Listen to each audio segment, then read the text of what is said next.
नमस्कार, आप देख रहे हैं डीटीवी भारत और मैं हूं आपके साथ निर्भय किशोर।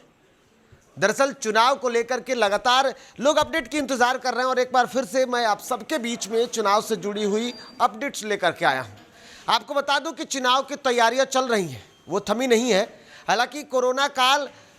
और उसके बाद बिहार में कई ऐसे ज़िले हैं जो बाढ़ की चपेट में हैं, उसको लेकर के तैयारियों में थोड़ी सी कमियां दिख रही हैं। लेकिन प्राप्त जानकारी के अनुसार लगभग बिहार के 32 ऐसे ज़िले हैं जहां पर अब ईवीएम की लगभग आपूर्ति पूरी हो गई है। बाकी जो शेष राज्य माफ़ कीजिएगा, जो शेष ज़िले बचे हुए हैं वहां पर जल्द ही ईवीएम को पहुंचा दिया जाएगा, लेकिन वहां पर बाधा बन रहा है बाढ़। और ऐसे में बाढ़ की समस्या या फिर अभी कोरोना का संक्रमण पूरी तरीके से ख़त्म नहीं हुआ है और दूसरी तरफ अब कोरोना के तीसरी लहर की आशंका लगातार बढ़ती जा रही है, क्योंकि जिस तरीके से वक्त बदलता जा रहा है, मानसून का कहर और अब बदलते हुए इस मौसम में लोगों को कई सारी बीमारियों का कहीं ना कहीं एक तरीके से दबाव दिख रहा है और परेशानी दिख रही है। मौसम बदल रहे हैं, लोगों की तबीयत भी बिगड़ती जा रही है। हालांकि देखा जाए तो पिछले 24 घंटों में बिहार में भी लगभग संक्रमण की दर में थोड़ी सी बढ़ोतरी देखी गई है। इन सब के बावजूद भी साफ तौर पर जो बातें सामने आई है उस दौरान ये कहा गया है, और हमने आज राज्य निर्वाचन आयोग के अधिकारियों से बातचीत की। दरअसल उन्होंने कैमरा पे नहीं बोलने के एवज में उन्होंने साफ तौर पर कहा कि जब तक बिहार में कोरोना संक्रमण की स्थिति लगभग सामान्य नहीं हो जाती, इसके साथ साथ बिहार में अगर बाढ़ की विपदा जो है वो खत्म नहीं हो जाती, तब तक चुनाव के तारीखों का ऐलान नहीं होगा। लेकिन इसके साथ साथ ये भी बातें सामने आई है कि लगभग ईवीएम की आपूर्ति होते होते, जब कुल मिलाकर के देखें तो 38 जिले में जब तक ईवीएम की आपूर्ति पूर्ण रूप से नहीं हो जाएगी तब तक चुनाव के तारीखों का ऐलान नहीं होगा। लेकिन ये भी बात है कि राज्य निर्वाचन आयोग अपने स्तर से पूरी तैयारी कर रहा है। ईवीएम की आपूर्ति जल्द से जल्द पूरी करने की बात की जा रही है। ईवीएम पहुंच गए हैं, बहुत ऐसे ज़िले हैं, और इन सब के बीच अगर पूर्ण रूप से 38 जिलों में ईवीएम तैनात कर दिए जाते हैं, माफ़ कीजिएगा, ईवीएम जो है अगर उसकी आपूर्ति कर दी जाती है तो भी चुनाव के तारीखों का ऐलान हो सकता है। लेकिन अभी भी समस्या बाढ़ है, और जब तक बाढ़ से पूर्ण रूप से बिहार को निजात नहीं मिलेगा तब तक चुनाव के तारीखों का ऐलान नहीं हो पाएगा। इसलिए अभी आपको और इंतज़ार करना पड़ेगा। और जिस अगस्त की बात की जा रही थी कि अगस्त में लगभग चुनाव शुरुआत हो जाएगी, तो अब ये बातें सामने आई है कि अगस्त नहीं बल्कि अगस्त के बाद यानी कि सितंबर महीने और अक्टूबर महीने में चुनाव लगभग प्रक्रिया जो है वो शुरू हो पाएंगी। लेकिन उससे पहले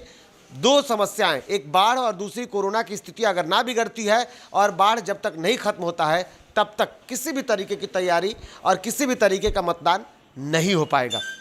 लेकिन इसके साथ साथ कुछ और बातें भी सामने आई है। पिछले दिनों हमने आपको बताया था कि चुनाव को लेकर के जो 6 पदों पर चुनाव होना है, इसमें से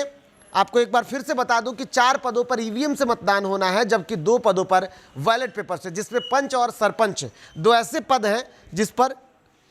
जो मतदान होगा वो बजाब्ते बैलेट पेपर से होगा।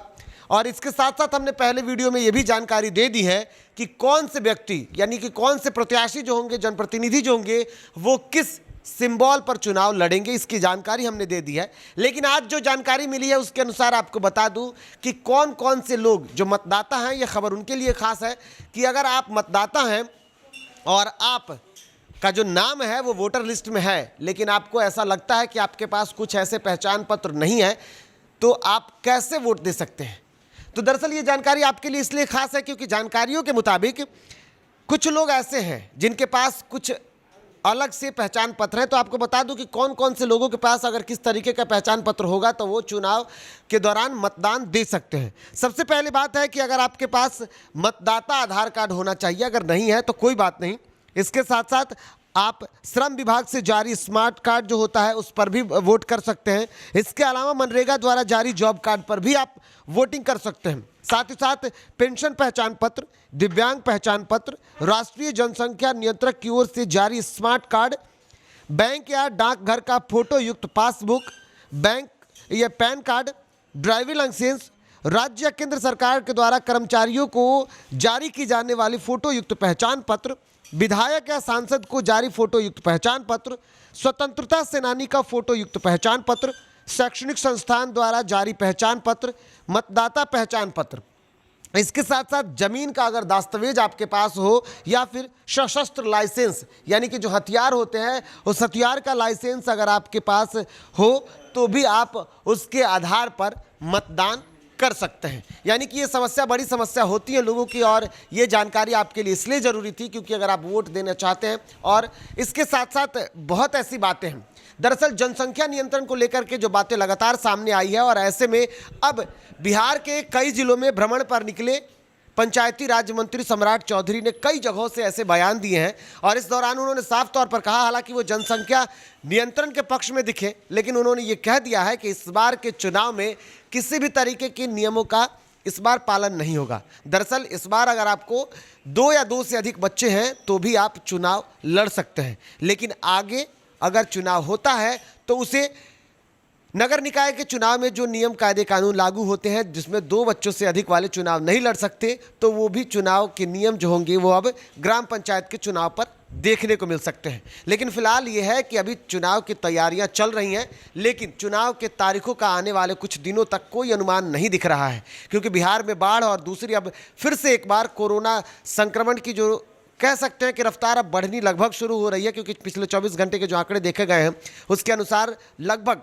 मरीजों की संख्या बढ़ रही है। तो इसलिए अभी भी हम आपसे लगातार अपील कर रहे हैं कि आप कोरोना गाइडलाइन का पालन करते रहें, मास्क और सैनिटाइजर का इस्तेमाल जरूर करें, सोशल डिस्टेंसिंग का पालन करें, क्योंकि अब ये सोशल डिस्टेंसिंग का पालन आपके जीवन का हिस्सा होना चाहिए। और चुनाव में और मतदान के दौरान भी इसमें कई सारी सख्तियाँ हैं जिसका आपको पालन करना है, और आगे भी अभी से अगर आप शुरुआत कर लेंगे तो आगे भी ये आपके लिए बेहतर साबित होगा। और साथ ही साथ चुनाव से जुड़ी पल पल की खबरों के लिए आप देखते रहें DTV भारत। नमस्कार।